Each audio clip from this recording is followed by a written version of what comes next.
খান পান্না তখনও অনুপস্থিত। এ সময় চিফ প্রসিকিউটর আদালতকে জানান, শেখ হাসিনার পক্ষে তিনি মামলা লড়বেন না বলে রেজিস্ট্রারকে চিঠি দিয়ে জানিয়েছেন। এই খবরে আদালত তাকে সশরীরে হাজির হতে জরুরি তলব করেন। আধা ঘন্টার মধ্যে ট্রাইব্যুনালে হাজির হন বর্ষিয়ান আইনজীবী জেডাই খান পান্না। এ সময় আদালত ক্ষোভ প্রকাশ করে জানতে চান, নিজ থেকে আগ্রহ দেখানোর পর এখন কেন মামলা থেকে নিজেকে সরিয়ে নিচ্ছেন। তার মতো জ্যেষ্ঠ আইনজীবীর কাছ থেকে ট্রাইব্যুনাল নিয়ে সামাজিক মাধ্যমে বিরূপ মন্তব্য দুঃখজনক বলে মন্তব্য করেন আদালত। ফর অল ফেয়ারনেস তাকে কিন্তু নিয়োগ দিয়েছিলেন।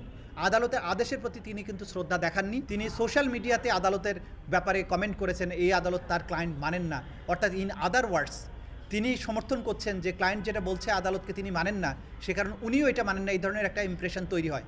আদালত এইসব ব্যাপারে তাকে সতর্ক করেছেন, ভবিষ্যতে এটা না বলার জন্য বলেছেন। মাননীয়া শেখ হাসিনাকে প্রতিনিধিত্ব করব না, কারণ এখানে আমি একটা মিডিয়ায় নাকি বলছিলাম, আমার খেয়াল নাই কখন কি বলি, যে আদালতের প্রতি আস্থা নাই। তো আওয়ামী লীগের যে সাপোর্টার তাদের দুই দিকের যে উক্তি, তা তো আমি স্যান্ডউইচ হয়ে গেছি। আদালত অবমাননায় বিএনপি নেতা অ্যাডভোকেট ফজলুর রহমানও নিঃশর্ত ক্ষমা চেয়ে ট্রাইব্যুনালে আবেদন করেছেন। শেখ হাসিনার মৃত্যুদণ্ড দেয়া এই আদালত মানেন না মন্তব্য করায় ৮ ডিসেম্বর তাকে সশরীরে তলব করেছে ট্রাইব্যুনাল।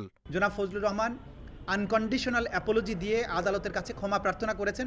তিনি একটা পিটিশন জমা দিয়েছেন, সেটা হয়তো ৮ তারিখেই শুনানি হবে। জনাব ফজলুর রহমান বলেছেন যা কিছু তিনি বলেছেন এটা ভুলে বলেছেন এবং তিনি আদালতের মার্সি চান, অ্যাপোলজি দিতে চান। এদিকে গুমের মামলায় শেখ হাসিনার পক্ষে আইনজীবী আমির হোসেনকে নতুন করে নিয়োগ দিয়েছে আন্তর্জাতিক অপরাধ tribunal. Zahidul Bashar, independent news, Dhaka.